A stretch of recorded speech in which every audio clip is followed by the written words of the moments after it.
Hello, and welcome to another episode of the Christian Reeve podcast. Today's guest is a podcaster and lecturer at the University of Albany in New York. His name is Dr. Joseph Meyer. Welcome to the show. Oh, wait, my last name is Meyer. Meyer. That's okay. My students just got that wrong yesterday, and I've seen them for 6 weeks. Off to a great start here. Dr. Joseph Meyer. My apologies. It's okay. No worries. And thank you very much for allowing me to be on the show. I really appreciate it, Christian.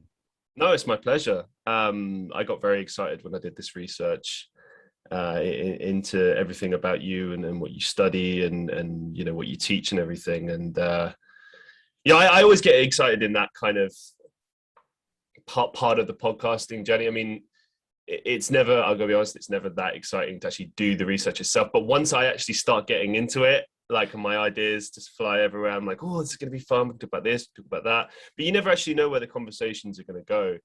And particularly with what you teach. So you actually teach a course in writing and critical theory. So tell us more about this course and how it's structured and what exactly you are teaching your students. Yeah. So a few years ago, I guess actually more than a few now, back in 2012, 2013, my program director, he sort of started seeing trends in young college freshmen coming in that he thought needed to be addressed. And probably the most important one was this idea that we need to set up college freshmen to be able to think more critically about things, whatever problems that they may want to dive into in their careers or just in their personal lives. Just let's try to focus more on this idea of thinking critically and how we can use writing as a means of thinking, which oftentimes we don't think of it that way, right? We think of writing as a way of conveying ideas and thoughts. But, and this segues into something that I teach my students as well, in actuality, writing can be kind of the highest form of thinking, because think of it this way. If I'm speaking to you now, I can pause, I can collect my thoughts, right? I can even use my hands to kind of indicate that I'm thinking about something, but you can't really gesture those in writing. In actuality, you have to be incredibly clear and precise, and every word has to connect in every sentence and paragraph. And what happens is this: if you're struggling with something, and I mean the big things in life, really, there's a reason why for like thousands of years people have been writing in journals and diaries and things like that. It's because as you start writing, even if it doesn't make any sense in the beginning, you'll find that your thoughts will start to clarify the more you write, because of that necessity of clarity of language. So one of the things we teach is write your way to thinking. No, you're right. I get exactly what you mean, actually. Because occasionally, once in a blue moon, I do journal, and the frustrating part of it for me, like for instance, I posted a blog on my website today, which I don't often do, but I'm very slowly trying to get into the habit of doing that again. Mm-hmm. And it was the same thing. It's like right now I can quickly convey a bunch of stuff to you in the space of a minute and really make it very succinct and just quick. Or even if it does take longer, it doesn't matter because it's a conversation. But I find it personally very frustrating every time I have to, as you say, kind of like compound that all into like a small text and get straight to the point. Like as you say, you can't stop. You can't have these. I mean, there are some writers that try to do that. I know, like it's more of a modern approach to, speak in a very informal way. But I find generally that doesn't go down very well. It's better unless you're doing like a fun kind of novel where like the whole point is that it's younger person or something. Yeah.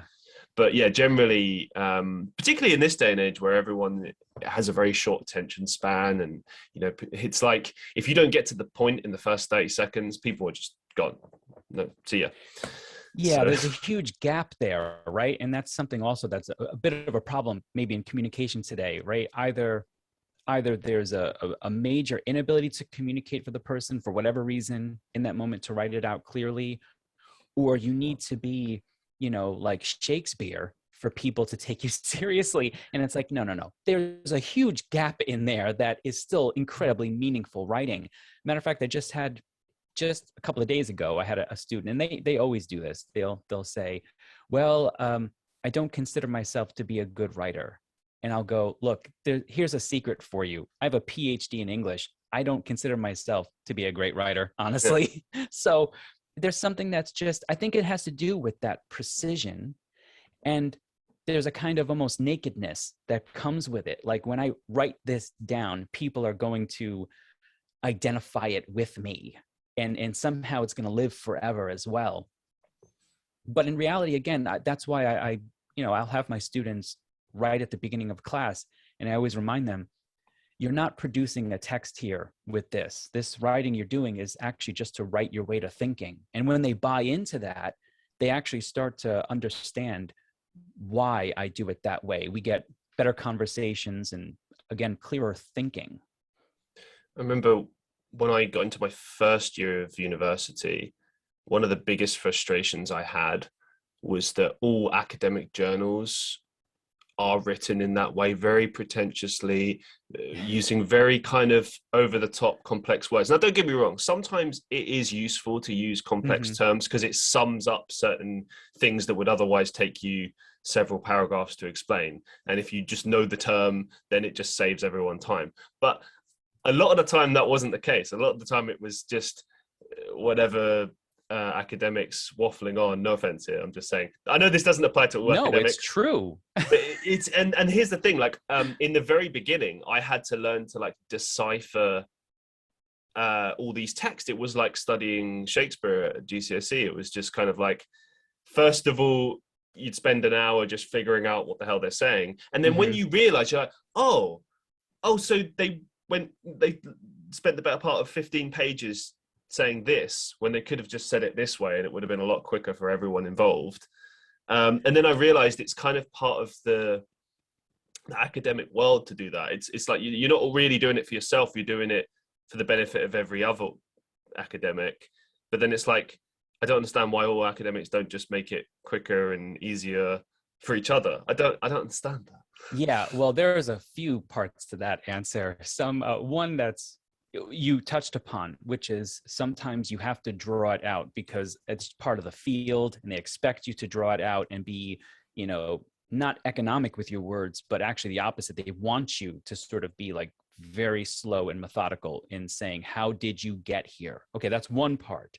But the other part too is that there's always a kind of anxiety attached to it that comes from thinking at any moment someone's going to realize I'm a fraud.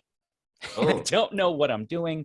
I don't know what I'm talking about. That is very much built into academia, this kind of anxiety. And so sometimes you'll overwrite because of that anxiety. That's just a fact.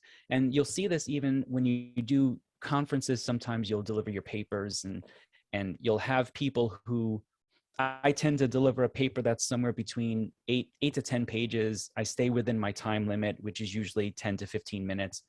But then invariably, you always have someone who brings a 30-page paper up, is going on minute 32, and it's just pure anxiety. There's no other way around it.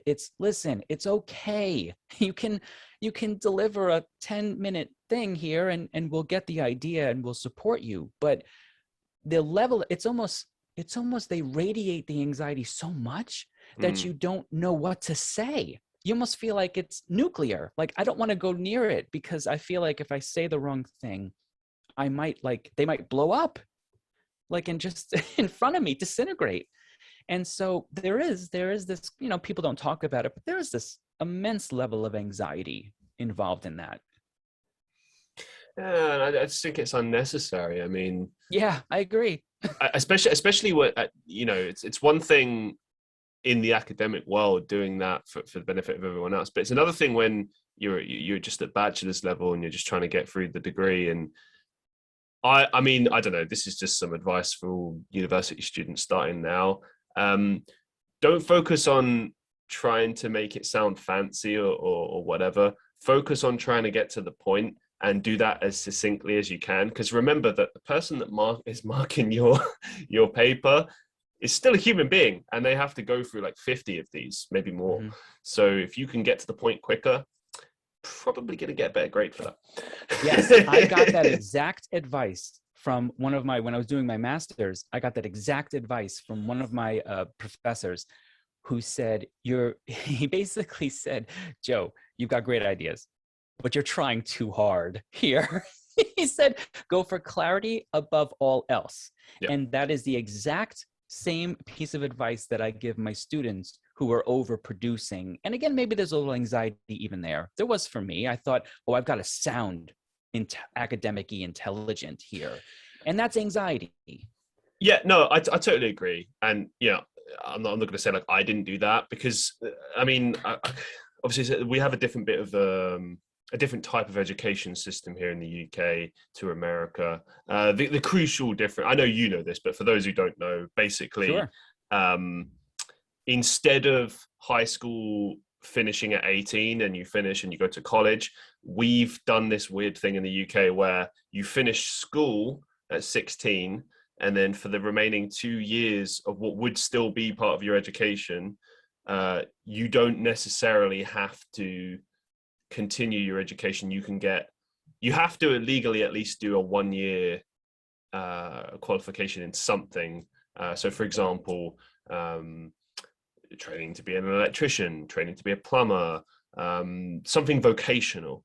But you still have to do that for at least a year. But many people choose to continue the education for those remaining 2 years, which is why that's what we refer to as college, which is where that confusion comes from. College in the UK just means a continuation of high school for 2 years for AS level and A level, instead of just, it would make more sense if we would just do it like America and like the rest of the world, because I know in Europe they have the International Baccalaureate, which is essentially the same as the high school diploma. I swear we're like the only nation that does this, and I don't understand why, but whatever.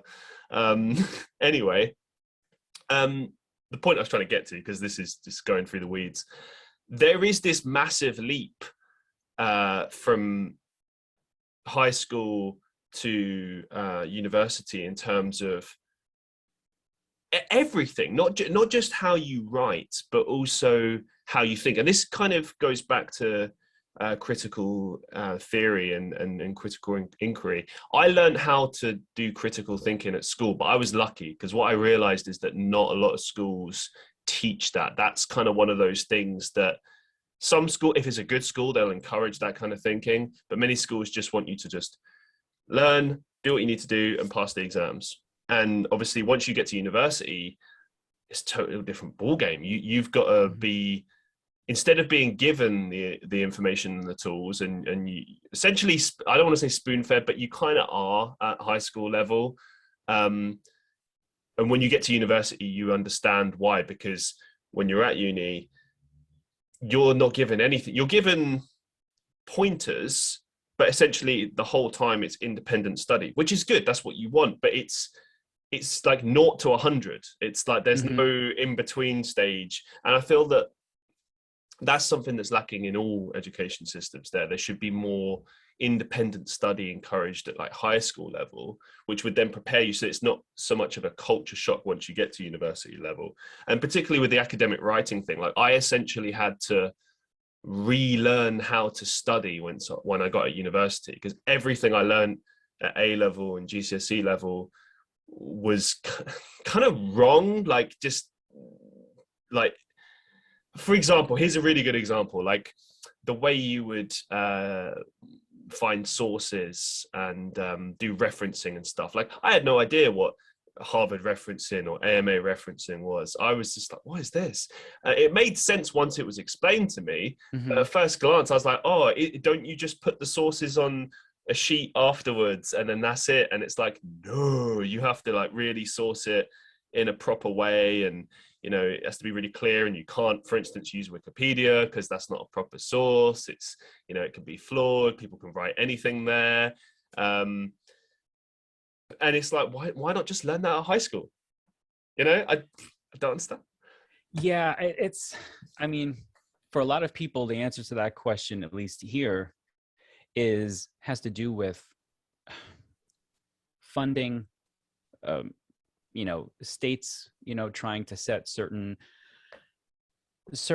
numbers that they want to hit, that kind of a thing, right? And so teachers are under a tremendous amount of pressure to make those numbers, and therefore there's not a lot of space to explore with the students and say, okay, let's kind of create your own kind of individualized educational plan, let's say, for yourself. There's just not a lot of space there. And that's why, in some ways, the answer, kind of you alluded to a little bit here too, is the importance of curiosity and inquiry itself. That almost you have to get that child to understand. You have to be curious throughout your entire life. I mean, there can't be a phase in your life from birth to death where I think you stop being curious. Because something that I learned, even in college, not so much in high school, I didn't get that so much in grade school and whatnot either, but in college especially, when you have to take certain courses, and invariably you take courses that you kind of go in going, I'm not that interested in this. But what I found was wonderful is I made it my goal, be curious about something in every lecture, like find it. So I would listen to a lecture with the entire goal of finding at least one thing that I could sit there, write it down and go, I'm going to think about this. And that made school enjoyable for me in a way that it never was before. And I'm not sure that we do a good job just as a species these days saying, look, you've got your schoolwork, but guess what? There's also you, and you need to find your inquiry, your curiosity about things, and then find that curiosity in the work you have to do. So I was always fascinated. I mean, I loved reading as a kid. I did, but I never thought I would be where I am today. I never thought I would make a living out of that. But I was able to, I can read a book, and what I do is I'll look for things that I'm curious about in the book. And then even a book that I overall maybe didn't like as much, I'll never say that I hated it, really, because I'm always finding something, because I'm looking for it. So I would encourage people, young people, any age, honestly, establish what you're curious about and then just find it in everything. Yeah, I just want to say thank you. I think that's fantastic advice. I think, especially at high school level, the issue, and as you say, you covered it in your answer earlier with regards to, like, there are lacks of funding. You have to hit these targets. It's all about numbers. That's the numbers, biggest thing. It's just exactly the same in the UK. It's how many people can we get in the highest GCSE brackets? How many people can get in the highest A-level brackets? How many kids have we got into university after the fact? Like, that's what they care about. That's why when it comes to exam season, and they're really pushing you and they're making it sound like it's the most important thing in the world and it's going to affect the rest of your life. In reality, it doesn't. I mean, it depends on what you're studying. If you want to become like a doctor or a lawyer or something like that, then every grade counts, and It is really important. But there are exceptions to that rule too. I think ultimately it comes down to your hard work and perseverance. That's really what gets you to the very top. But with that being said, I remember when I was at school, like, could I have had a better attitude? Yes. Could I have been a better student? Yes. But there were a lot of teachers that kind of failed me in a way that I understand now was not my fault. Back then, everything's put on you. Oh, well, you're being troublesome. You're being this, you're being that. But there were certain teachers that I had that inspired me, that realized that I wasn't a bad kid. I was just, had stuff going on, and, like, well, as you said, they kind of find a way to get you thinking about stuff that can inspire you. So, like, I found things like English and business to be really inspiring because they really pushed you to think outside the box, which I loved. I loved that. I love this idea that the answer didn't just have to be A or B. It could be A to Z. It could be anything. It could be what you want it to be. That really got me excited about learning. And also, I'll just say on a side note as well, for lecturers out there, teachers, try to be as passionate as you can be about what you Yes. study, because like I remember sitting in many lectures at university, and in the end, I'm not saying you should do this, I'm just saying how it was for me.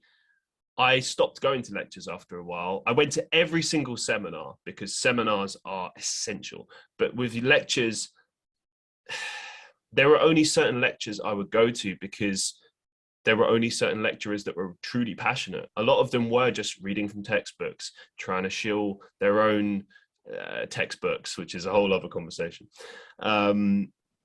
There's no passion there, just Yeah. kind of going through the motions. But there was one particular lecturer that I had, and I've covered this on the podcast before, so I'll keep this succinct. But I didn't like his subject, but I loved him. I thought Yeah. he was brilliant. He made me care about it in a way that I didn't even think was possible.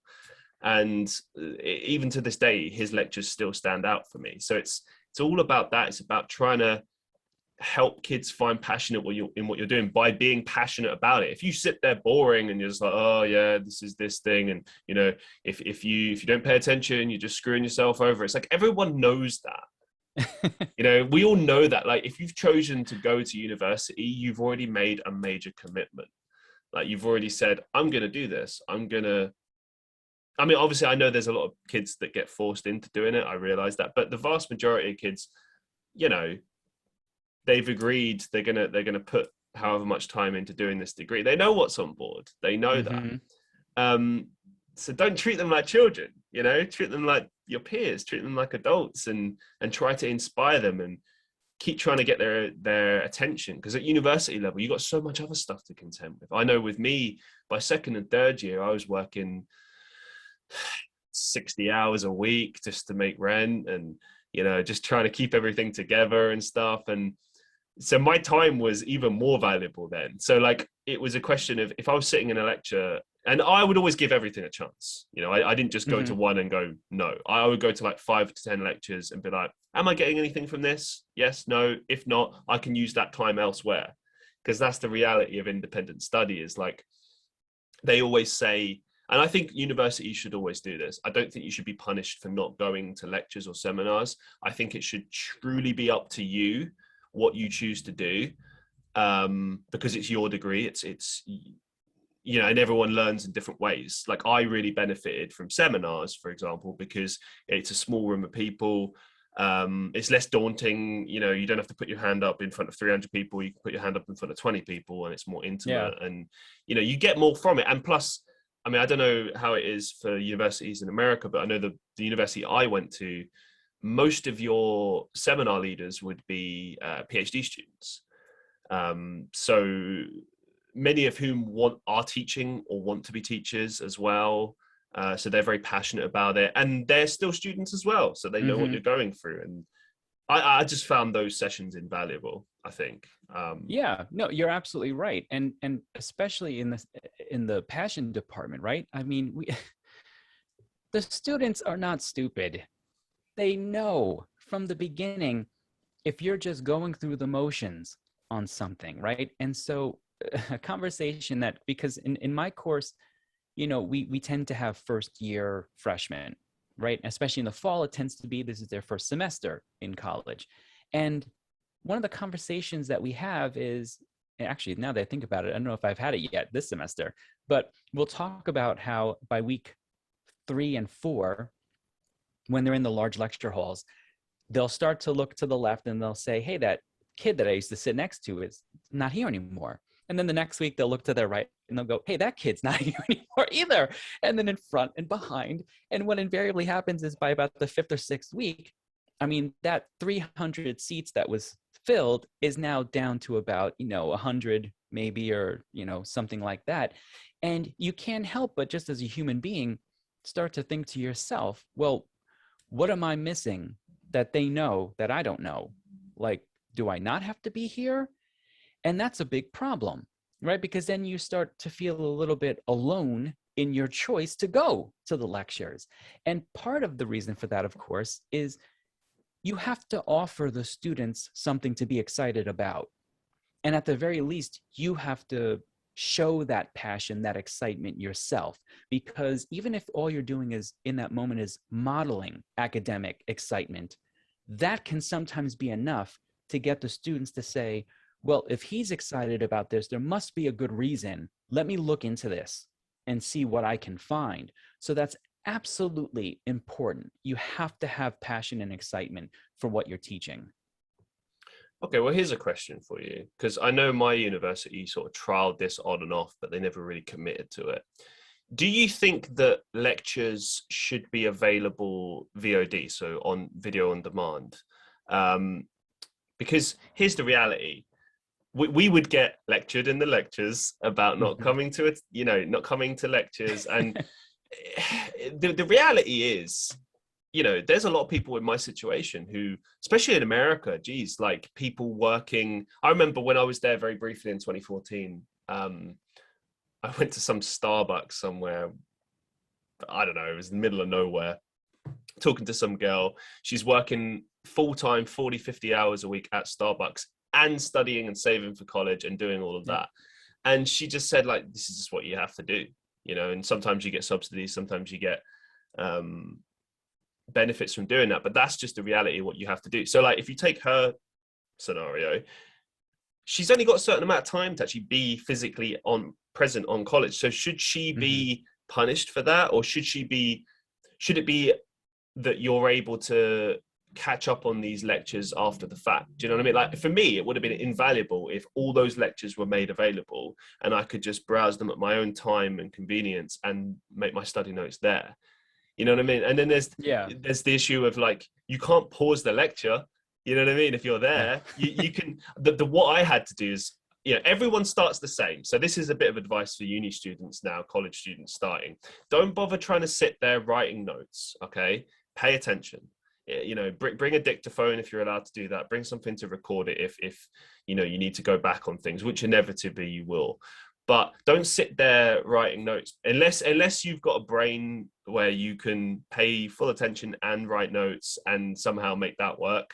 But the reality is, I think you're never fully paying attention if you're writing notes, because you're trying to copy what they're saying rather than thinking what they're saying, which is far more important. And plus, I don't know if this is the same for lecturers in America, but at the end of our lectures, inevitably you'd always be able to go and speak to the lecturer afterwards. And sometimes you get lucky and you get to talk to them. Sometimes it's like 50 people crowding them and it's probably not going to happen. But, my point is that you're going to have a lot of questions afterwards, a lot of things you're going to be thinking about. So it would be very useful as a tool to have that kind of video on demand afterwards that you can go back to. And then, for example, you might have the email address of your lecturer. I know I did. And you could directly send those questions that you have and be like, hey, this particular lecture, I was there, and also, I've watched it and stuff, and here's some questions I'd like to clear up and whatever. Like, back to the question, like, do you think that's worth having, or do you think that's somehow problematic? Like, what's your thoughts on that? I think, because I was fortunate in that before I even entered the PhD field, I had received my my academic credentials to teach secondary education. So from like 7th grade through 12th grade as well. So I had an educational background before I even went in to do the PhD, which helped out tremendously. And one of the things that we had to learn about, excuse me, was the different modalities of teaching, right? So how students learn best in different ways. So the short answer to your question is absolutely, because even this semester, what I did differently was, so I had a reading for the students, and I'm fortunate. I only have about 20 students per class, which is phenomenal. So this is not the same as, not the same as a 300 lecture hall. But what I did was I recorded myself reading the reading. So they could have it in multiple ways. They could read the PDF if they wanted to on their own, or they could listen to me read the PDF. Or, and this is what I found to be truly fascinating, was actually about half the class, what they would do is they would read while listening to me. So they would look at it, and they said that that was actually quite helpful. But my rationale for that was this. Today, we consume content so much, and it's so many different times, right? If you're on the train, a bus, sitting at home doing work, whatever it is, right? Maybe you're making lunch for siblings or something, right? You could listen to my reading, and to me, that counts. It doesn't necessarily, you don't have to bring up the PDF and read. So that was a conscious decision on my part to try it out and see what would happen. And I have a grand total of, I think, 58 or 57 students, right? But because I would just put it up on a YouTube channel for them. Mm. I ended up with about 68 views, and this is unlisted, so it's not really out in the public anyway. So that tells me that students were even going back to listen again in some ways. And that's really meaningful to me. I was telling some of my colleagues this, how meaningful that is. Now, when you're talking about lectures, the way I do it is my lectures tend to be fairly short in a sense. Like I'll do maybe a 15-20 minute thing, but always in sections that require me to stop with a question that I have to engage them on. So I'll work my way toward a point, and then I'll kind of give a very specific question, not even an open one. And I'll just ask like, okay, Billy, so what do you think about this part and this idea? And so that way they know, like you said, you can't really take notes with my lectures. You kind of can't, because you have to listen, and you have to know that I might say, okay, Jenny, what do you think about this? And so if you're just taking notes, you're going to miss it. And that's because my lectures aren't about gaining book knowledge. They're about taking what you read or listened to, and now let's make meaning out of it. How do we use this stuff? So you read Plato's Allegory of the Cave. Fantastic. What do we do with it, though? And so my lectures are kind of like broken up points with discussions and questions.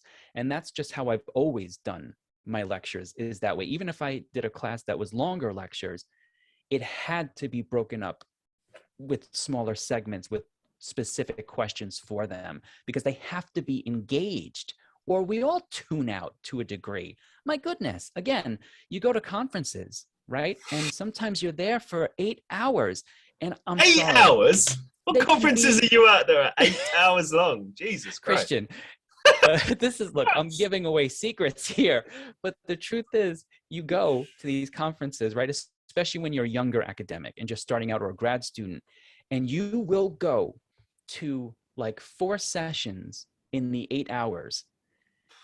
And at the end of it, it's wonderful because it feels good, but I'm not sure how much you're really getting by the end, because you're just so exhausted. So you learn as an academic to instead like do your networking and go to a couple of sessions that can really, you really want to interact with and add to, because that's how you create meaning. The rest of it just becomes you listening for the sake of listening. Again, anxiety, really. I want to be at this session because I know so-and-so is there. And at some point you have to get beyond that social anxiety of needing to be seen, and instead find meaningful engagement, meaningful information. Yeah, I mean, there's a lot of things to dissect here. I mean, I think I'll just go back to what I learned at uni in regards to what you said. Like, I think with note taking, for example, like, I'm not saying you can't take any notes at all in your lectures, but like a lot of people, and I was guilty of this in the beginning, you if they've got a PowerPoint, you try and copy all the words on the PowerPoint or what they say word for word. Don't do that. If you're going to write down notes, what are notes? Notes are basic bullet points, basic things. Just write the gist of what they've said, like in the shortest way possible, so that when you look at that later, you go, huh, okay, and then you expand upon it later, or whatever.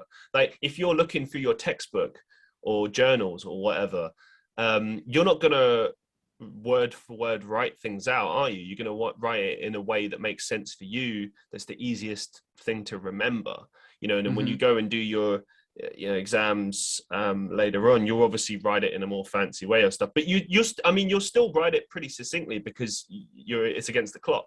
But obviously you can write it more fancy and long-winded when you do your essays. So that's one aspect. Secondly, with regards to what you were saying about making these recordings available, I think, by the way, I think that's fantastic that you did that. like really going above and beyond. I think it's also good for revision season in particular, because you can just endlessly listen to those as a podcast. Like I would have really benefited from having that on in the background, just to kind of absorb and just, like, for example, you take the notes situation. Let's say you have your recording on in the background, you're listening to that, and you're just writing, and you stop it. You know, if you need to, you make notes, you stop, make the note, continue. That's perfect. You can't really do that in a lecture. You need to, as you say, sit and listen. And with what you were saying about how you segment your lectures, that's perfect, because obviously the average attention span is about 20 minutes anyway. You can't focus that long. So it's perfect to kind of split the lecture up that way, keep people interested, engaged. Obviously, participation is an element there. You've kind of explored the interactivity and getting people involved. It's just these little things, if you expect your students to sit there for 50 minutes and pay attention to every single word, and especially when you're covering loads of stuff. Like I studied management and marketing, but in the beginning, there was a lot of the whole thing it was a research-based uni, so everything was academic. So sometimes you'd be sitting there learning about, I don't know, like multinationalism or global community or international business. And it would just be heavy stuff. And you just could, like, and I really tried in the very beginning. I really tried to just sit there and absorb all of that, and I just couldn't. I don't think anyone can. You can absorb a certain degree of it, but you're just inevitably not going to be able to. And I don't know, maybe you can look at the lecture notes or the PowerPoint afterwards, but I don't know. I mean, the journals help, I think, to some degree, especially. Here's a bit of advice. I've said this on the show before, but I'll say it again. Reading lists, you're not supposed to read the entire reading list. The point is that you're supposed to pick out certain things, and then, because the reason that it's a strategic thing, your lecturer has chosen those readings as a way of saying, hey, here's some ideas for when you do your essays. You can go in different directions, but they don't say that because you're supposed to learn it yourself. You're supposed to figure that out yourself, independent study. And like inevitably everyone tries to read the whole reading list in the beginning, and then you realize you can't, and then you have to make sacrifices, but then you don't make sacrifices because you realize, like I realized this as well, like I often would go and find my own journals, and then they would often talk about stuff that was already in the reading list or related to it or whatever. And the lecturers know this, that's why they haven't put everything there. They've just put a choice selection there. And I guess the overarching point is that, you need to work out how to divide your time up in the most efficient way that works for you personally. And just because everyone else is doing it, like, going back to the point before where you said that people drop off like flies, like just because people are doing that doesn't mean that you should or shouldn't. You need to look at what works for you. Like, does it work for you going to these lectures? Yes or no? But more from the perspective of the way that you learn, and that's why I asked you that question about having the VODs, because I think that there are a lot of students out there that, maybe they don't get a lot from a lecturer, but they would get a lot from having that recording available after the fact. Like, I know I take forever learning things. Like, I have to learn it several times, and I would be one of those guys that sitting and listening to the recording again and again, and that's how I learn. And I know for some people that's frustrating, but it's just different ways of learning. Oh yeah, I love a good lecture. I would be that student who would stay in the lecture halls and go there, and I would take my notes I would take my notes for me. Remember, these notes are for you. That's the thing that I think students sometimes lose, is they think I have to take the notes for the professor. No. These notes are for you, which means let's talk for a second about the height of critical thinking here, right? Because there is a process to critical thinking. And the way it works when it's at its best is, okay, you learn a piece of information that you find intriguing. What you then need to do really is you need to put it in your mind and give it your own language so that you can maximize meaning. What that does then is you've created a space from which you can then send that message out to others, because that's the other important step, is You want to hold it in your mind, bring it out into the world, see how it works or manifests itself. And then, even if it's in a room by yourself, you have to try to say it out loud. You'll see people sometimes when they are working on something, they'll talk to themselves in a room. The reason why we always do that is because there is a very big difference in when you hear it in the mind, in the inner monologue voice, versus when I'm with someone or with myself saying it out loud. Oftentimes, I mean, as someone who has to write this stuff up and then go in front of a class, I will write something out, hear it in my mind, bring it to the classroom, and it will just go to the students, and they will look at me like, what are you talking about? And I'll hear it myself, actually. I'll hear it myself, and I'll go, they're right.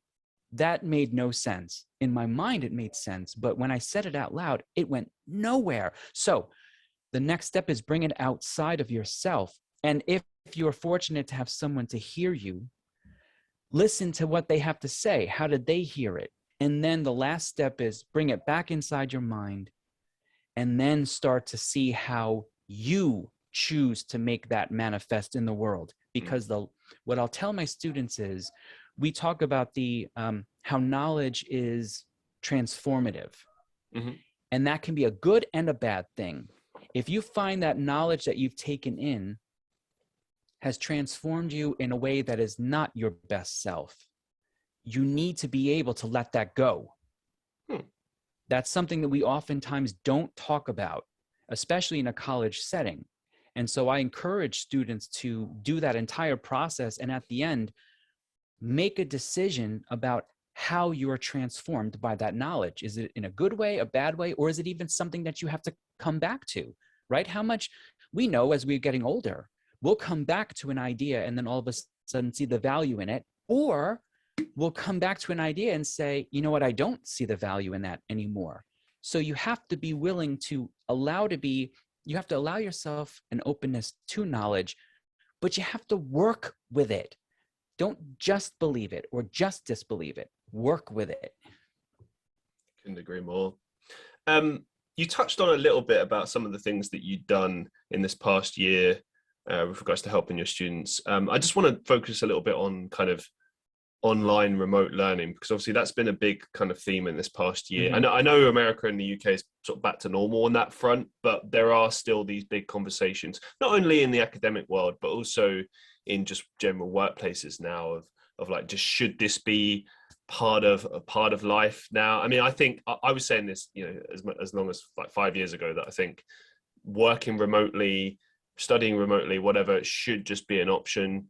It just makes people's lives a lot easier. You don't need to do everything like in the office, or especially with a degree. I mean, I remember when everything started closing down in the UK, I remember thinking, for the vast majority of degrees, like, it's not that problematic. It's a bit frustrating in some senses, but you can still do the degree. You know what I mean? Because a great proportion of it is just studying by yourself. So, yeah. You know, obviously it sucks that people don't get the experience of being in the lecture room and being around the lecturers and stuff like that. I do understand that, and that experience is important. But just get to the point. Like, do you think that online remote learning might eventually replace the traditional form, or do you think we're always going to have a hybrid, or maybe, I don't know, maybe we might have an alternative offered? So you might have courses that are, you know, a hybrid, or, you know, that are only remote. So my because I have thought about this a little bit, and I go back and forth on this quite a bit, because my concern with going like a full online everything is that in some ways that will be used against people. Here's what I mean. We tend to be a pretty terrible species in terms of finding ways to separate ourselves from each other, right? Maybe it's built in as part of an evolutionary thing, this idea of competition and whatnot. Mm-hmm. My concern is that the separation would give us a way to look down on one type of person who's doing it this way and try to look up to another. Like that's just a human concern that I have. It Okay. has no bearing on the actual education you get, whether it's online or in person, right? Because we all know that there are terrible instructors in person and great instructors, and terrible instructors online and great instructors, right? This is more of a sociological problem that I potentially see. My best solution that I can think of is I kind of think it's still very good to have in-person learning for a number of reasons. Just being in the room is different, Yeah. right, in general. But we talk a lot about college costs and bringing down college costs. I think something like a hybrid type education, not so much a hybrid class, but a hybrid type education where you can do, let's say you're some certain courses, maybe it's certain gen ed courses or something like that. If you could cut, let's say 35% off the bill by doing that, I think that that might be one way to, so that it's built into everyone's system to a degree, right? That to me would at least eliminate that kind of potential for saying, oh, you didn't go in person, then this and that, which to me is garbage anyway. So that's sort of where I landed on this is kind of, that would be my concern. No, I think that's a very sensible concern to have. I'd never even considered that, but it's that would totally happen. That's exactly what we're like. You know, I would inevitably, it would be as simple as that as well. It would just be like, oh, you didn't go in person. That's Yeah, not it's, the and again, same. it's nonsense. It is Yeah. nonsense, right? Because ultimately it's, education comes down to you, Yeah. really. I can give you information, I can all day, but if you don't interact with that information and use it in some way, or it, then there's no point.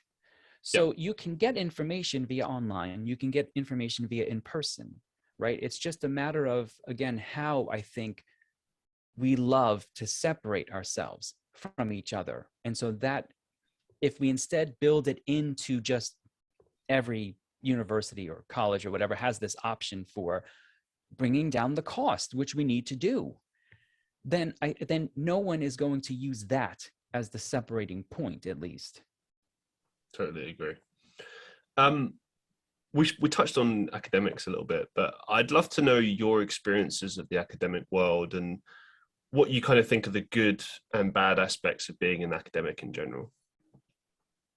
Well, the good part is you, for the most part, people get into it because you're driven to do it, right? Like I was not a great student. I was not a great student. I just wasn't. And it wasn't that I was, necessarily, troubling in terms of my behavior, or troubling because of I couldn't necessarily do the work, although I did struggle with math quite a bit. I did. I really slogged through my math. But it was more like I hadn't found that kind of drive and passion until, I was originally, I was a music major. All And right. then I said, yeah, I was. I played alto sax. I was an alto sax player who necessarily didn't love jazz, which is why at a certain point it became, what are you doing, man? Like, what are you doing? Like, I respected it. Jazz to me was like phenomenal in terms of the approach, but I didn't love it. And so it became a problem. Then I fell back on something that I was always enjoyed and was natural with, which was actually computer science. And I did an associate degree in computer science and was offered a nice job right out the gate, and which was usually the norm back then. This was like 2001. You didn't necessarily need a bachelor's degree. You just had to be good at what Yeah. you did. And that's still true to this day to a degree. But I turned it down. And the reason why is because I had taken a short story course. And in that course, we read a story called Bartleby the Scrivener by Herman Melville. And Herman Melville is mostly known for writing Moby Dick, but this is also a fairly well-known one too, a short story.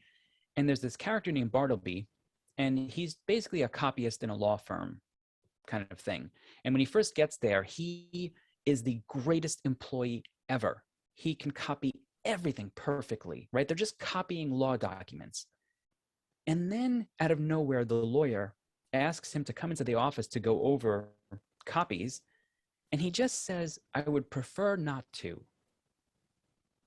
And it's such a beautifully awkward phrase, right? Because what it's not is, it's not no, and it's certainly not yes. Think about the language there. If you would tell someone that who asked you to do something, I would prefer not to, you put the onus on the other person to like make a decision, right? So the lawyer originally is kind of just struck with this, he's dumbfounded. Like, okay, like, I don't know what to do with that. Okay. But then it persists, and Bartleby becomes kind of sick, and he just, at one point, he stops doing his work completely, and he won't leave the office. Now, you might be tempted, if you're the lawyer, of course, this is your business, you kind of want him out. You're going to fire him, right? But the lawyer has a problem. He actually does want to be a good human being to a degree. So he tries to help Bartleby. And at one point, he even says, Bartleby, will you come home with me and stay with me? I would prefer not to. and now the lawyer is at his wit's end. Mm. And now it's become a haunting moment. And ultimately what the lawyer does is he actually leaves his own law firm. Like, he leaves the building because Bartleby won't leave. And then it's found out later on that Bartleby is taken away, and he goes to a prison, and the lawyer visits him in the prison yard because the lawyer can't shake what is going on with Bartleby. What's happening here? He goes there, and Bartleby is dead. And you're just left with this immense sense of, what did I just read? Yeah. Like, what do I do with this character? And that was 2000, I think 2000 when I took that class. That began an absolute love and a drive to find out what is eating Bartleby. What was the deal? And I knew then that I was going to pursue a PhD in early American literature with a focus on Herman Melville specifically. And about 10 years later, there I was defending my dissertation on Herman Melville. and it was just this wonderful moment. Like, oftentimes when people get into PhD programs, a lot of times they don't actually know what they're going to do. It was different for me. I knew right away, I'm writing on Herman Melville. And people would tell me, Joe, look, if you want to be employable, no one's writing single author dissertations these days. You have to write about a certain critical theory or broad things. And I said, thank you so much. That's wonderful advice. I'm not going to take it, but it's wonderful advice. This was in me. I had to write this dissertation. And so to circle back to your question, the beautiful part when it's working well is it just drives you from the inside to know, I've got to know what this stuff is about.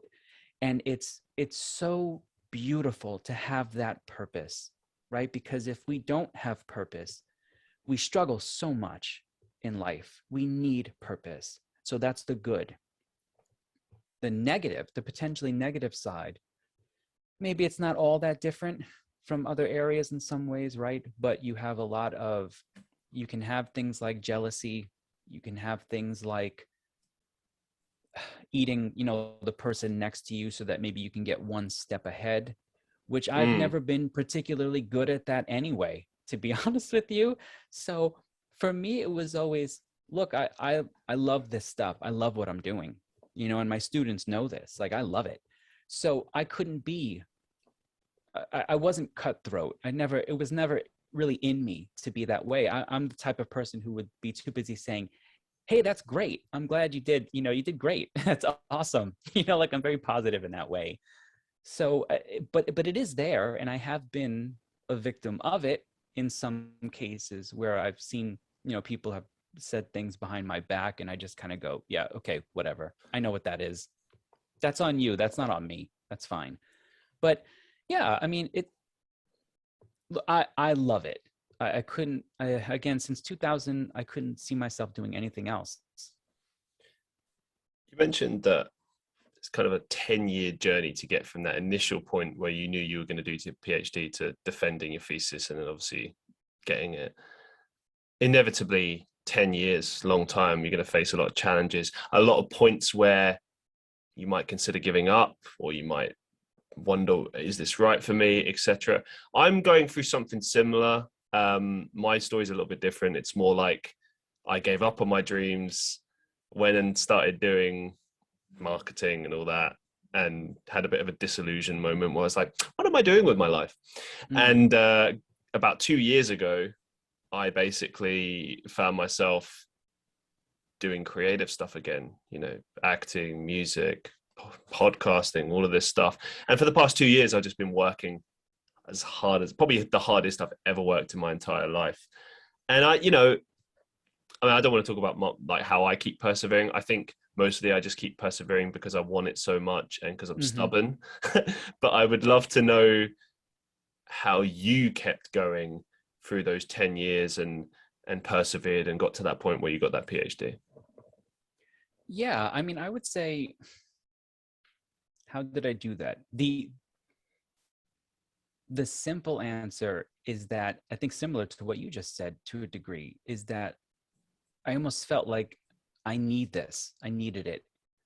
It was inside of me early on.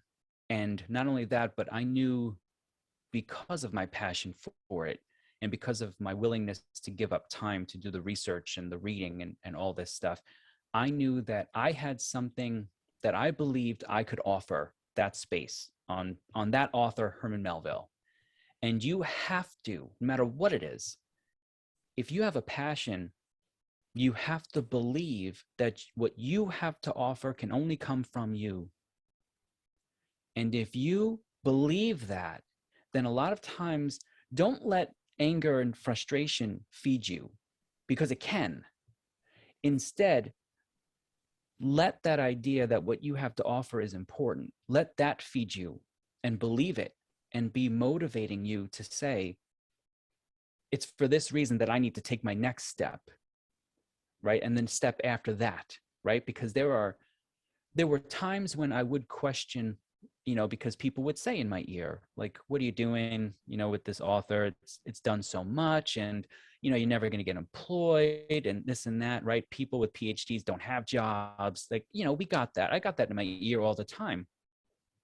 But the alternative of giving up, which was never really in my head to give up, the alternative to me just seemed like, well, what the heck else am I going to do? Like, I realized at a certain point, like, this is the thing that I'm going to do. And I'm going to find a way to do it. And the way that I did that was I had to make sacrifices of time. I mean, staying in. Oh, look, everybody's going out and partying. I'm going to stay in and read the next 638-page book by Herman Melville that nobody else has ever read. And I would read it and make my notes and all this stuff. And for me, I mean, thank God I loved it. I did enjoy it. I had that passion. But there was also this sense of, this day where I'm reading might be the day that I find something that I need. And that one thing that I need might lead me to find the next thing, so that I can reach that certain point of I'll say success, but that's such a loaded word, because it implies almost like that you're done and that you've accomplished. So it wasn't so much success as it was to keep growing myself and growing the faith in myself as well. I just got to take a second to say, like, I love doing this podcast, and every time it's completely different experience. Every once in a while you get an episode like this where I don't know what I was expecting. I knew that the conversation would be very academic and all sorts of stuff.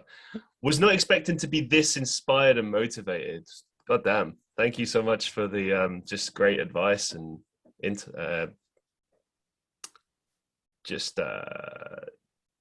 life lessons, I guess. This is brilliant stuff. Christian, what else is there? It's so easy for Yeah. us to be negative, right? Like Mm, I'll bring it back to my classroom again, right?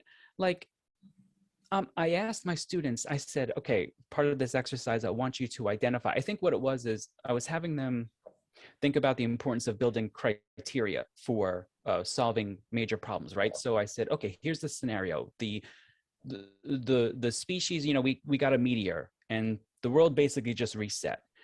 The question I have for you is, based on just the skills that we have in this room, what kind of civilization can we rebuild with just the skills in this room? And so that required them to communicate with each other and to try to learn about, okay, so what can you do? What can you do? Do we have a means of getting water? Do we have a means of food? And all these different things. What do we need to preserve? And I do that partially because it helps them critically think, but also because I want them to acknowledge you have worth. You have worth here. And you have something that you can offer. And I always get the occasional student who sits there and will say, well, I'm not good at anything. I don't have anything to offer this new civilization.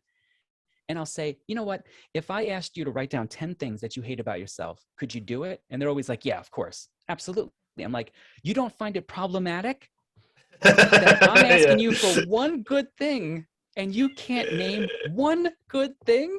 And then I'll speak with them and they'll say something like, well, you know, I speak French. And I'm like, you don't find that to be a skill mm, that in, and I'll like stop and I'll say, okay, anybody else in the room, does anyone else here speak French? And they'll be like, no. And I'll be like, there you go. congratulations, you've just preserved an entire language yourself. Like that Hmm. matters. It's important that we continually motivate each other that way, because the more we motivate each other about self-worth, and not just Mm. self-worth, right? Because sometimes we tend to only focus on self-worth. I try to say, think of your self-worth as it relates to the human experience. We have to gain strength from each other because we are, at the end of the day, a social species. So it is important how we interact with each other. Couldn't agree more. Um, I just wanted to cover this quick point. Talk us through the process of like defending a thesis and how you achieved that, and also just maybe some advice you could give to current PhD students who are in that particular situation right now. Sure. So it differs a little bit, or sometimes a lot, I guess, in various universities. But oftentimes, what you'll have is you'll like declare what you want to write about. You know, this is going to be like your book length study, whatever it is. You'll declare. You'll set up a committee, usually with one single main advisor in your field or close to it, who can help you with it, and then you'll begin the process of like the reading and the writing and the thinking in general. And at some point, you'll usually have to do kind of what's called a comprehensive exam, where you'll have like for me, I had 36 hours, I think, to write like, it was like two 15-page papers or something in your area. So you're just building. Yeah, it varies quite a bit. Like you'll, the point is to stress you a little bit. It is actually, and it almost becomes a kind of rite of passage, which I'm the type of person that I like rites of passage, because again, it connects us to a degree and challenges us in a meaningful way. So you build up through your reading, and hopefully you're taking notes. My first advice to you, if you're doing a doctorate in any way, is you need to create some kind of method for organizing your thoughts and your notes in a meaningful way. So for some of my colleagues, that like a 15-page scenario was a nightmare, because you're usually only asked like 3 questions and you have to answer 2. And for me though, I mean, I'm not going to say it was easy, but it was, now I'm going to sound like a jerk, it was, dare I say, enjoyable, actually, because I had notes ready to go, so I could pull my quotations from Emerson, Poe, and Dickinson, and all these different people I could just pull because I had written them down meticulously. So I would say organization is key.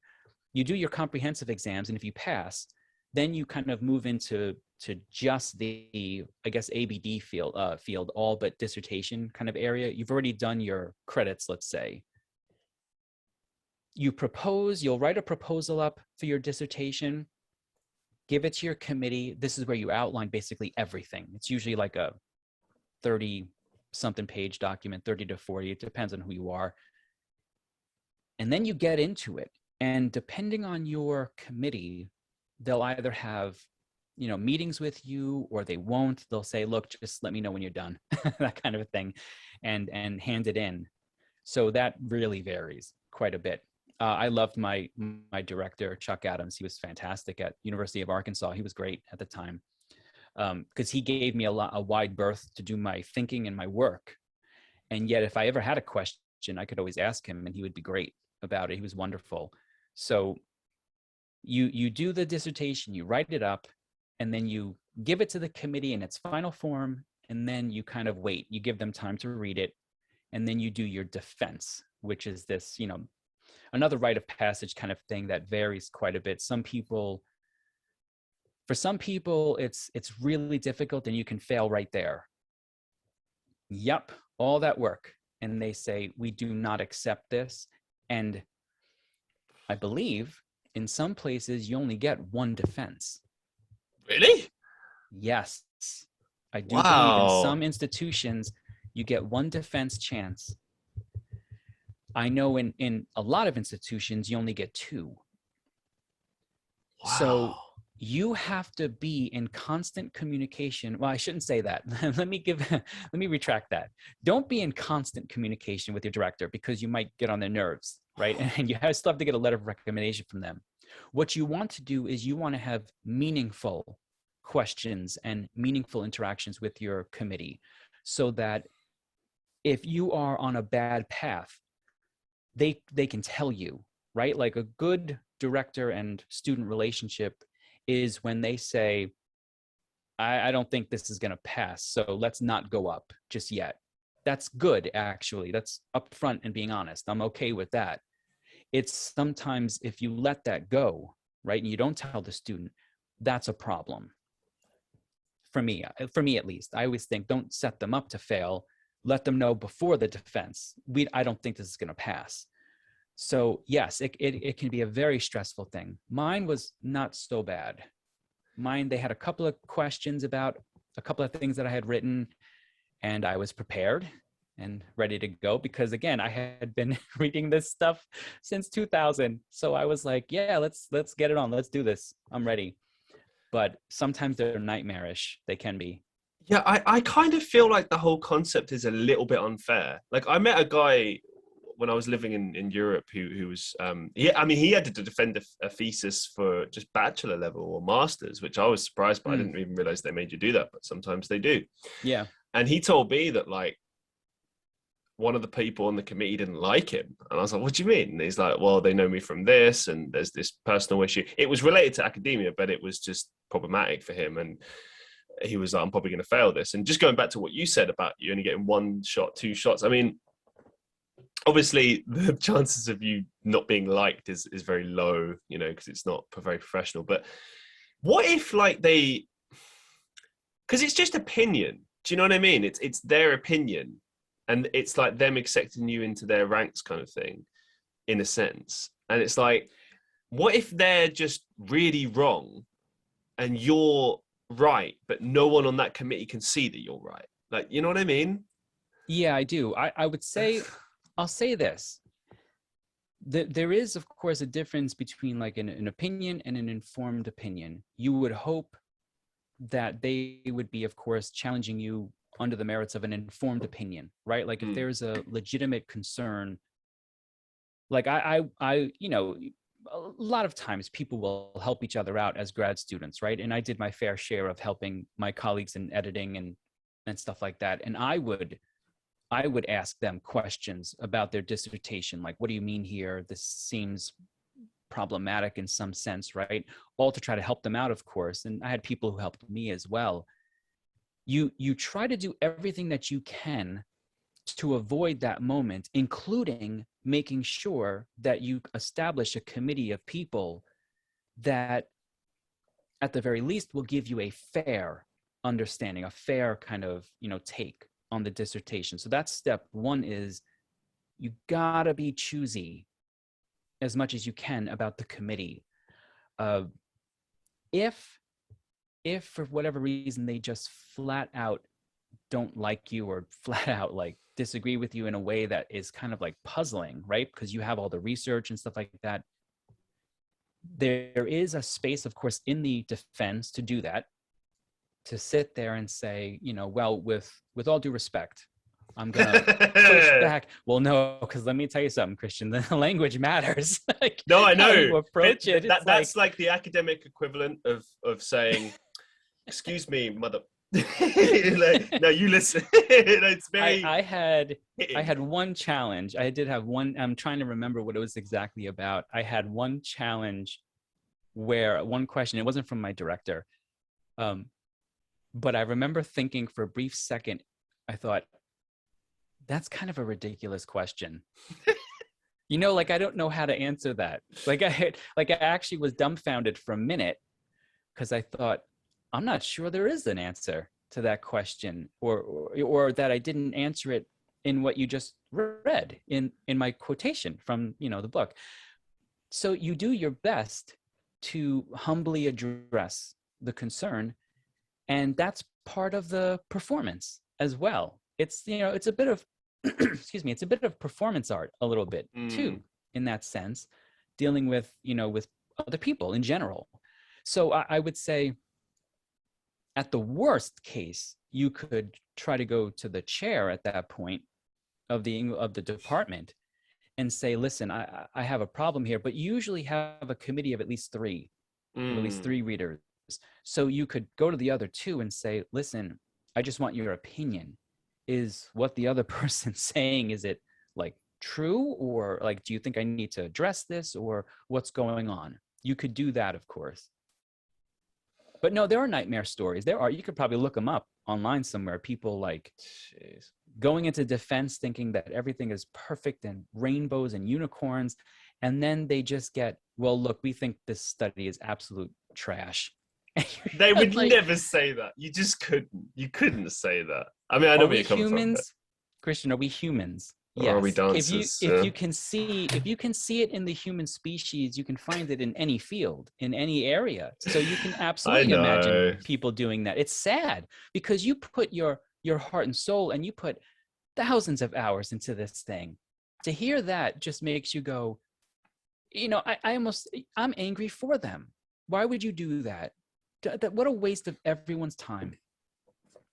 I want to do something a little bit fun. So, firstly, I couldn't believe that websites like this still exist. Like, I remember growing up in the 2000s, and you'd have like Rate My Teacher or whatever, and it was just like a little bit of fun, right? But I actually found one online about yourself. Now, me? Yeah. But don't worry, this is. Yeah, sure. I just thought this would be a little bit of fun, and also I do have a genuine question after everything. But so there's this website, Rate My Professor, and you have a high score. You've got an overall score of 4.4 out of 5 based on 14 ratings given by previous students of different years. Okay. So 86% of those students who voted said they would consider taking the course again. Oh wow, great! And a writing course, writing a critical inquiry. That's pretty good. There you go. And the level of difficulty for your course was rated around 2.2, I believe, out of 4. Okay. So there you go. I did find 2 negative reviews out of, I think there was 10 to 15, which were all really good. And then I found these 2 ones, which I contemplated whether or not to say to you, but do you know what? It's interesting. And because one thing I can tell straight away is you're a very good lecturer and you do care. And that is communicated in this, but I don't know. I think this is funny. I'd like to get your response to this. Sure. There's only 2, so if you're willing, I'll read them. So the first one said, "I went into the class and thought very highly of this professor. He seemed very kind and caring. After the initial few weeks, though, I have somewhat lost my respect for them. They are prone to anger and arrogance. it is unfortunate as they seem to genuinely care for their students. So this person's trying to kind of play it safe, not be too harsh, but kind of give a little bit. Like, what do you think of that? What do you make of that one, first one? I think I could probably see where that would come from. Every so often I'll have, because I believe so much in what I teach and what I'm Right. doing and the value of it. So what'll happen is every so often, if I find that the class as a whole is either not taking it seriously enough, and I don't mean, Yeah. I mean, it's hard to say because even that's going to make me sound arrogant. But all I really mean is if they're phoning it in, Yeah. that's not good enough for me. I'm sorry, it's just not. So I have been known in the past, and this was probably one of those classes, I have been known to say, you know what, you're not working to the level that you can. Get out. Yeah. And I'll just kick the entire class out. Get out. This is not good enough for me, and it's not good enough for you. I know you can do better. And so that would absolutely come across as, I suppose, anger and frustration and maybe arrogance, in the sense that I would say, like, you know, this is important enough that I'm willing to tell you I'm not accepting what you're doing. Get out. That's So brilliant. Personally, yeah. yeah, that's this goes back to what I was saying earlier about, you know, the passion of it's you want that kind of teacher who scolds you when you need to be scolded, and, you know, praises you when you need to be praised. You know, it's yeah. And as you, It's when I say, yeah, when I say something positive, I want them to know I mean it. Because I'll tell them, look, you did great today. You did great work. And if they don't, I'll tell them, you didn't. You could have done better. And I want you to own that. yeah, and I think this, what the first review kind of suggests, that this person, they probably figured that out later on, I reckon. But this next one, I reckon this is someone who I'm interested to get your response, because even reading this, I'm a little bit like, I've met people like this at uni before, and it's like, So he says, or she or they, he acts very full of himself and demands that he be respected. He threw tantrums when two people were talking about him poorly and cancelled class because of it. The class itself is really easy. Basically, just show up and pass. It's basically just copying word for word from the board into your notebook and writing occasionally. I couldn't believe this when I read this. I was like, this can't be talking about the same class. But Well, I mean, I guess the copying word for word, I'll usually, not so much now, that must be a little bit older, but I mean, I'll have some notes where I'll say, let's identify specific concepts, right? So for example, like we'll have things like working definitions. So we're all on the same page. So I'll say like, okay, so let's define, you know, critical analysis, or let's define exploratory analysis. And so, yeah, that you copy word for word, but it's not usually like a whole bunch of stuff these days. It's usually, my notes tend to be online on Blackboard. I just put them up there and say, take a look at them as you want. But I'll have the occasional in class when I'll say, let's make sure we write this down so we get it. We understand that. So yeah, that part probably is true. They probably did do that, actually, I guess, write it down word for word. The anger over people speaking badly, I don't think know that's about that one. I mean, at the same time, they know from day one. I'm a very scary professor on day one, and then I become a lot less scary throughout the entire semester. And the reason why is because I'll tell them on day one, you should have demands of me as an instructor. And it's perfectly right for you to demand that I come in prepared, that I come in with something that I can offer you to walk out of the classroom with, information or something, and that I am respectful to you and all of that stuff. And because I know that I can hit upon all three of those, I get to make demands of you. And what I demand of you is, when you're here, be here. Yeah. Get off your phone. Yes. Get off your phone and be with us, because I move very quickly in my class from this to that to the other thing.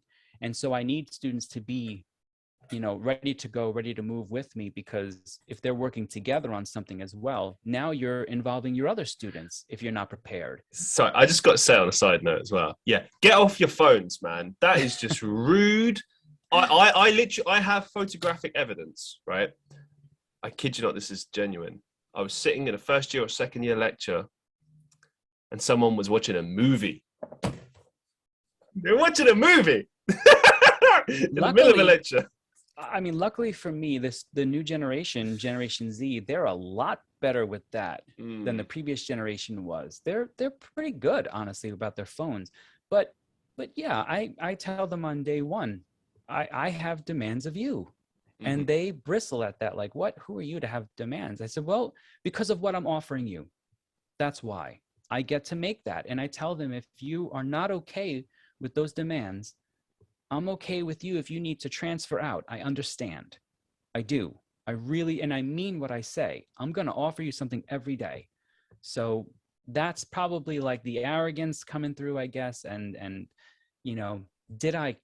does it say I kicked them out? What does it say again?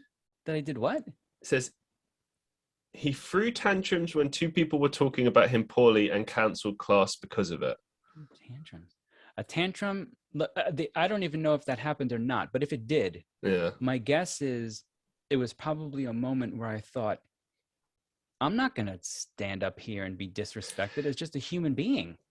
Yeah, no, I think anyone in the same situation, if you've got a class full and they're not taking it seriously, like, why would you waste your time? You just like that. Come back when you want to learn. You know what I mean? 99% of the time, my students are absolutely phenomenal. I love this. I've been doing it now for a long time. I love teaching and I love the students.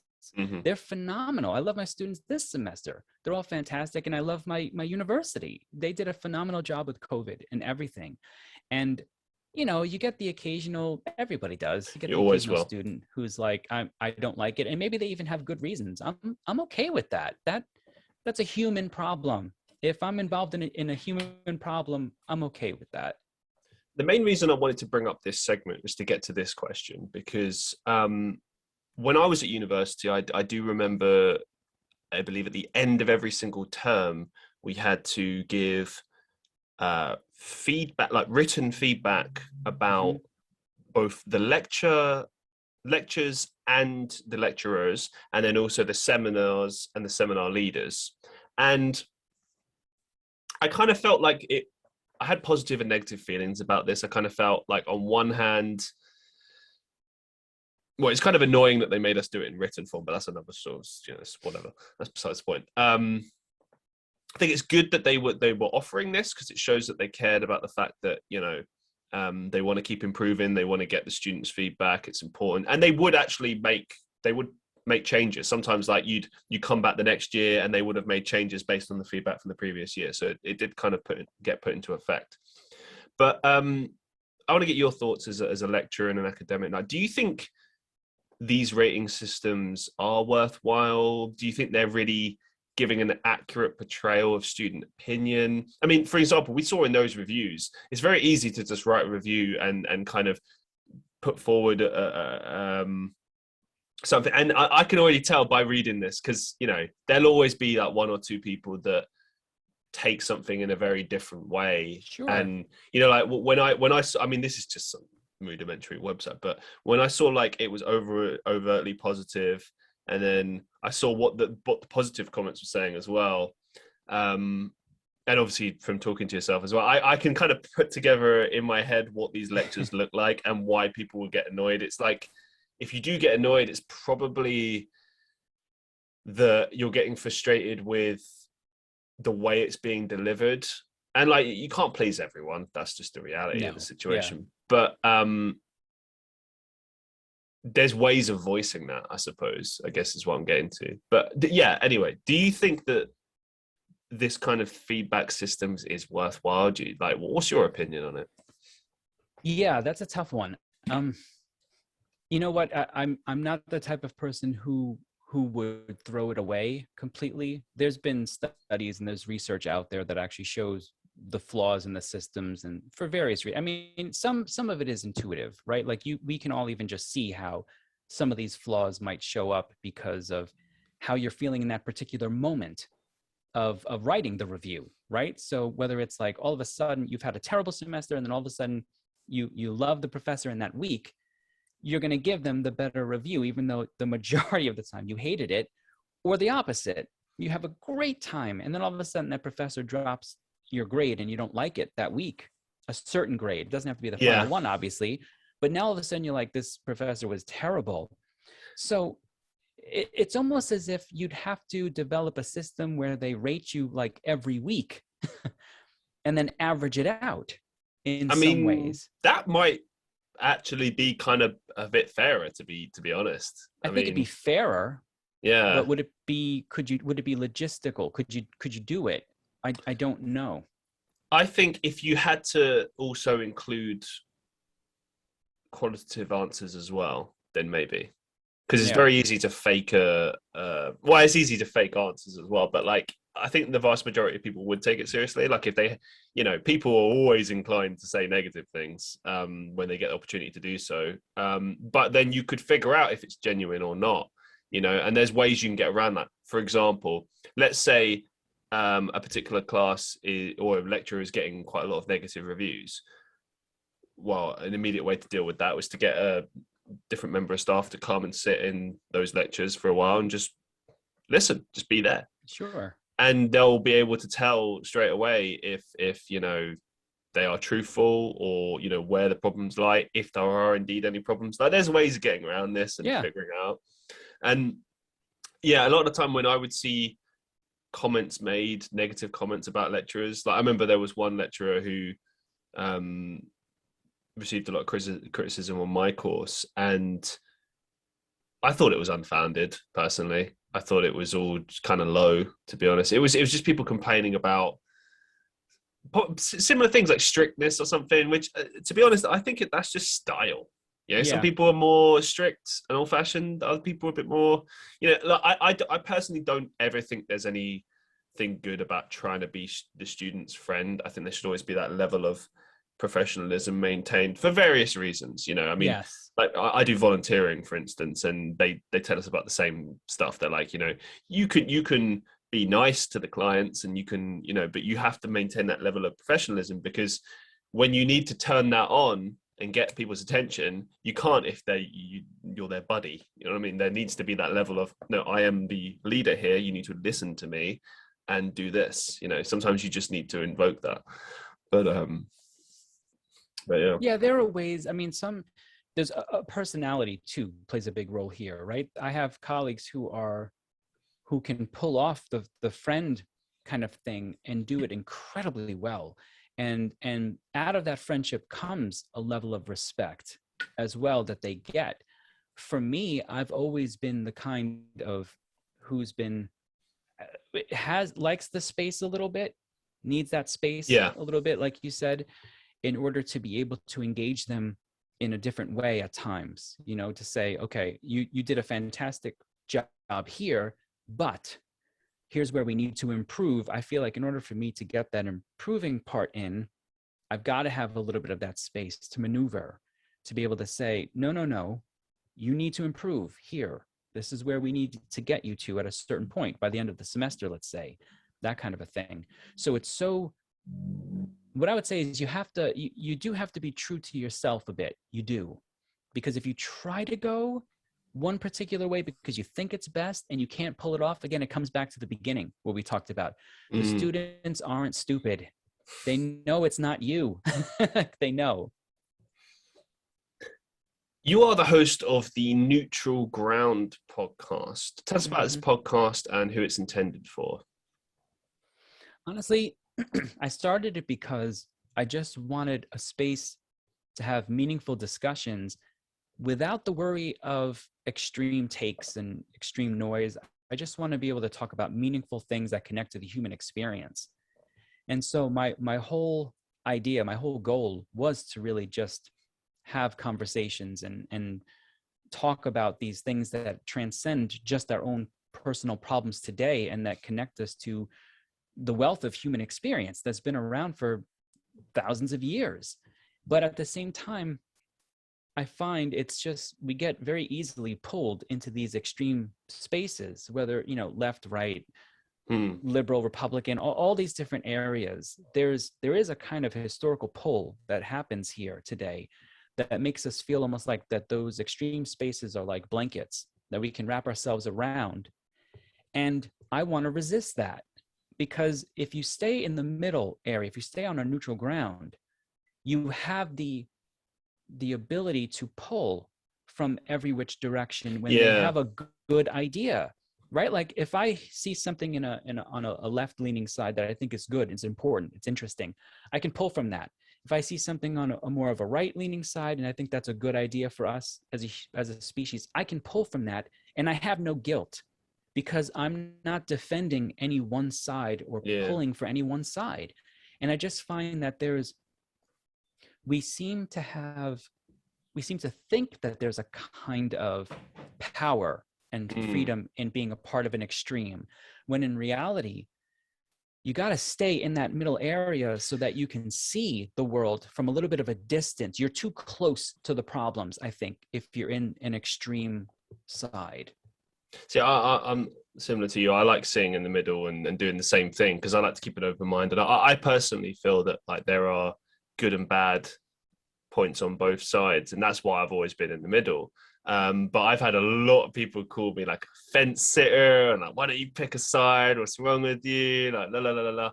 And it's interesting to me, but the main reason is, as you explained, it's like, well, because there'll always be something on either side that I just disagree with completely. And I'm Yeah. like, well, I don't want to embrace that. Like, I don't like this idea that, okay, well, I like 80% of these ideas, but this 20% fundamentally go against what I believe in. But I'm going to embrace it because overall I'm this. It's like, why? Why not just be free and just believe in what you believe in and take of that from wherever? Why do you have to? I think it's just an identity thing. I think it's like you said, a blanket. People need something they can cling to, and because it is very cult-like sometimes. Like if you take the pandemic as a perfect example, it's managed to become a political thing as far as like people wearing masks and people not wearing masks, and it's ridiculous because it's like this has nothing to do with politics. It's about life and death. It's about survival. It's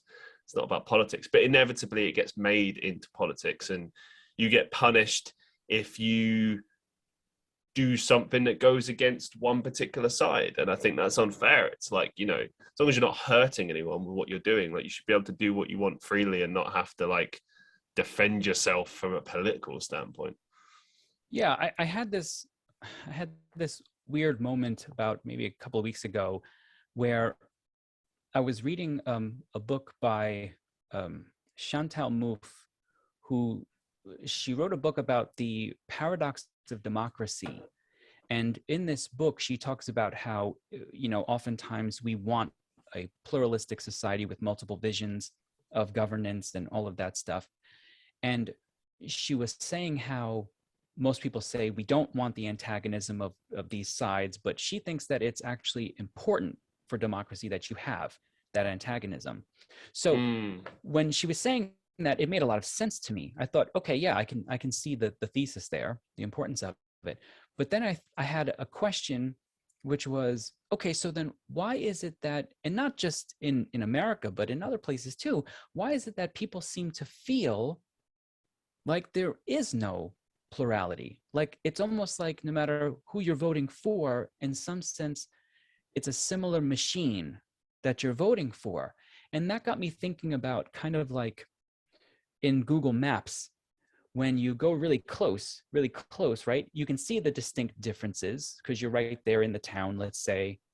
But then the more you pull out, the more you start to see that a lot of these things end up kind of blending together and looking very similar. And I thought, you know what, that to me, this is something I've been struggling with, just grappling with as an idea. That to me seems to be the problem, right? If you're a part of, and you really feel like I am firmly entrenched in this particular side, everything local to you, every problem looks like it's very distinct, right? And it's very clear that the other side is wrong. And here's why, and you can explain it and all that stuff. But if you are fortunate enough to have a kind of a moment of, I don't want to say just clarity, that almost seems kind of dismissive, because they believe what they believe. But you might get this moment where if you pull back enough, you end up seeing that both sides of these extremes tend to use the same mechanisms Yeah. to continue to hold on to their people, their constituency. And I Hmm. think that's why, at the end of the day, we feel like there is no true plurality. There is no true difference at the end of the day between the sides, because we start to become consciously aware of the mechanisms behind it more than even the disagreements. Yeah, and I've said this on the podcast before. Like, if you take UK politics, it's the same thing. Um, you have like financial backers, similar to like how you would for like the presidency campaign. Um, and inevitably, once you get into government, much of your first initial year or couple of years is spent paying back those backers through the moves that you make, whether it's Mm, granting stuff that based on what lobbyists want, or raising taxes in certain areas but making tax breaks for certain groups, stuff like that. Like, it's all politics. It's all there, that done on purpose, and both sides do it as yeah, well. It's just different uh parts of society prosper and other parts of society don't prosper, and it's or suffer. And it's, I don't know, I find it weird that people don't always see that, but I guess it depends how passionately and fiercely you're involved in politics. And like, truthfully, like, I've never voted, and the only reason is that I've just never found a party that really represented my views. There was initially a point where there was a political party here, well, they still exist, called the Liberal Democrats, and they sort of sit in the middle. They leaned a bit more left, but they kind of sat in the middle. And I was like, this seems interesting. Maybe I'll vote for them. And I was really considering. I was very close.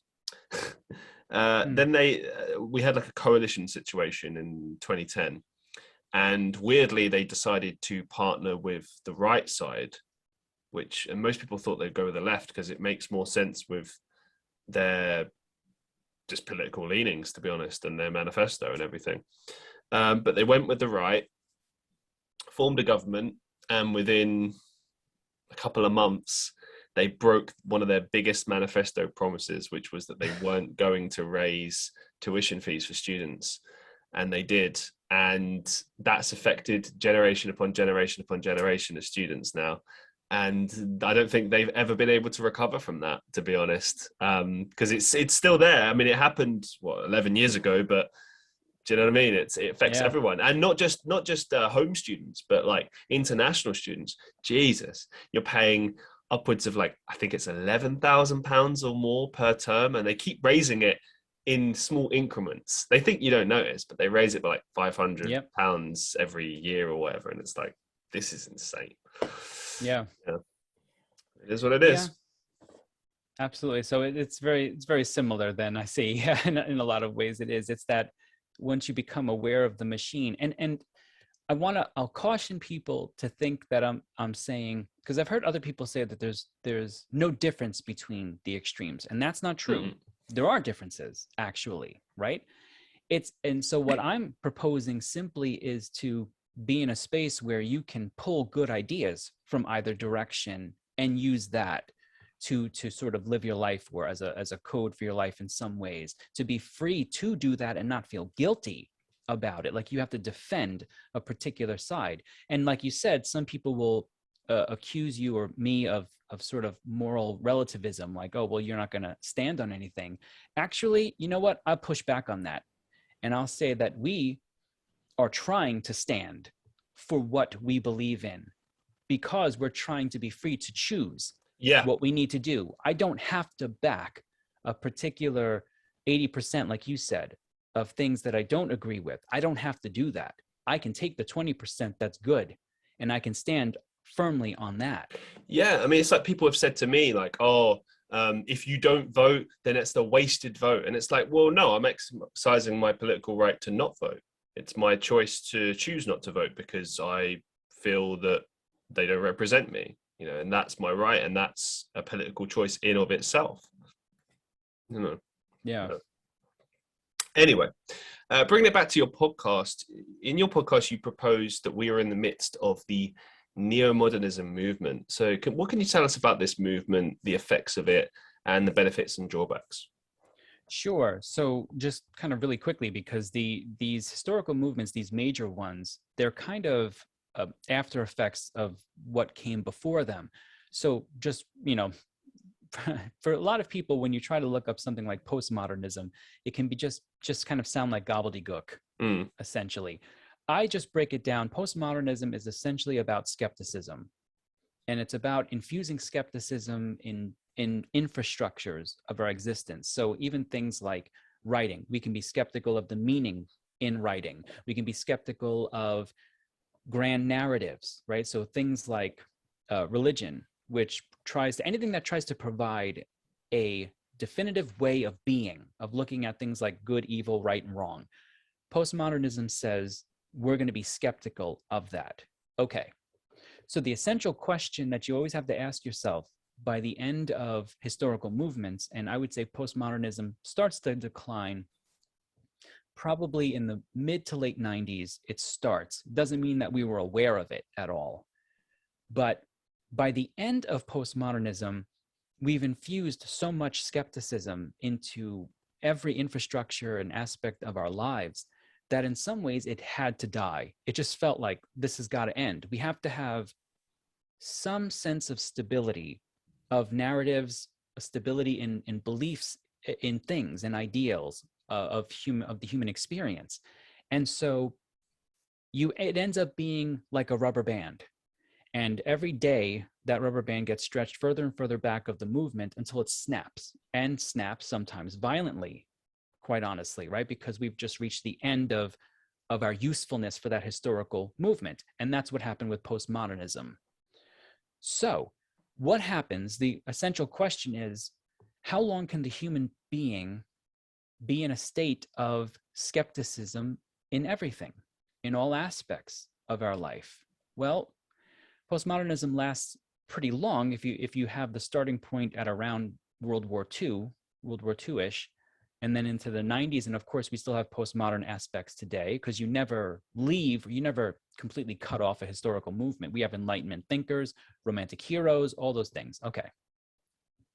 So what I see then, moving into neo-modernism in the early 2000s, I see three essential traits that we are struggling with today.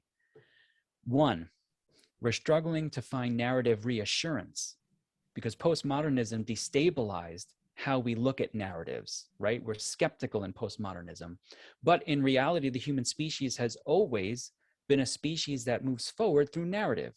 We create narratives for everything. It's how we keep our cultures going, how we keep our history going. So we're struggling today with trying to reassure ourselves with stable narratives. That's one.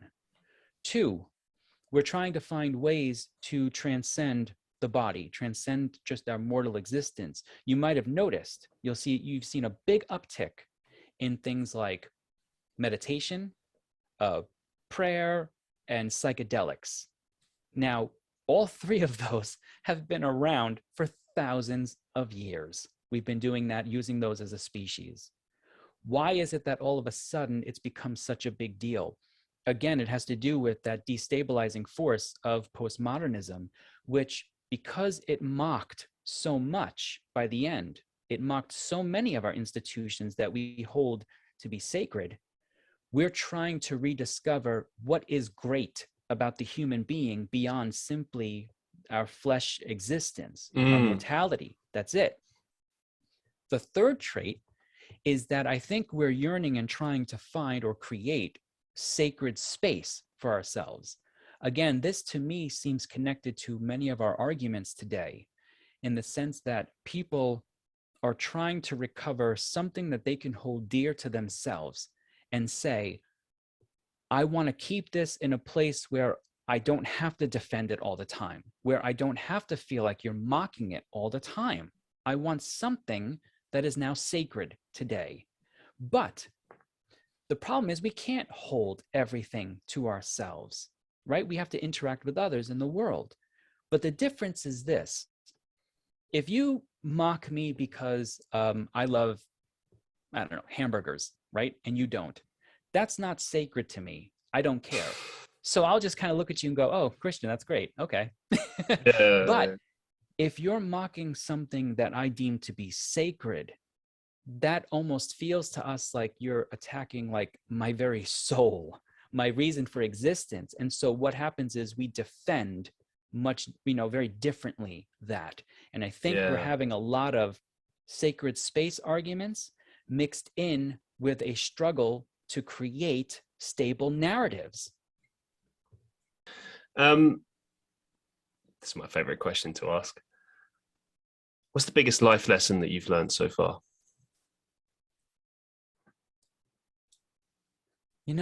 I would say the biggest life lesson that I've ever learned was to try to assume the best of someone, especially if you know that person.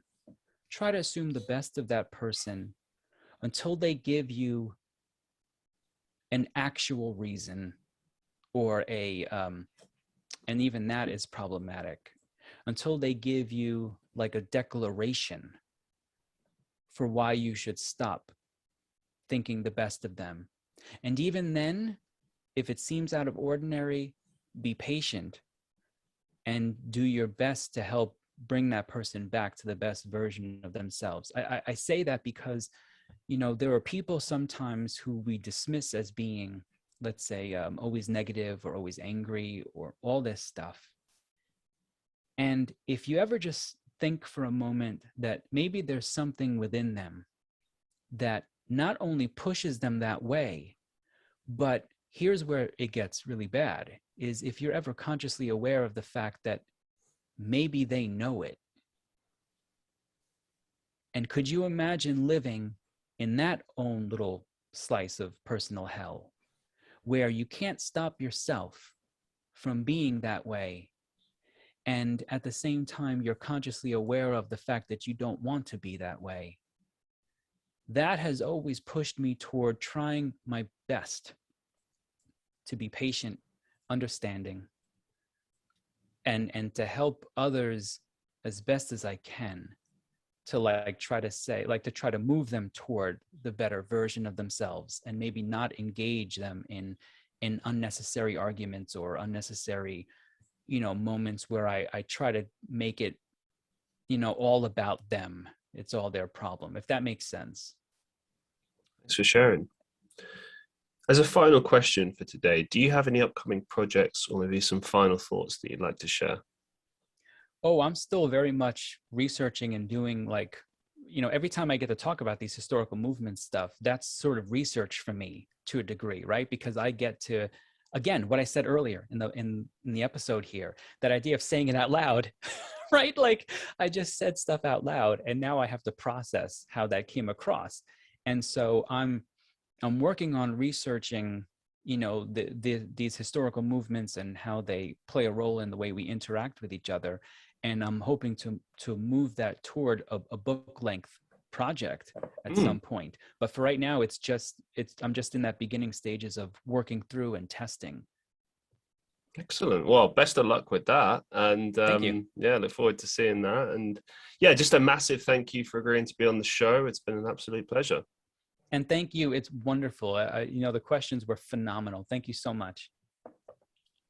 Yeah, just a massive thank you to the listeners of the Christian Reeve podcast. As always, be safe, be well, and I'll see you in the next one.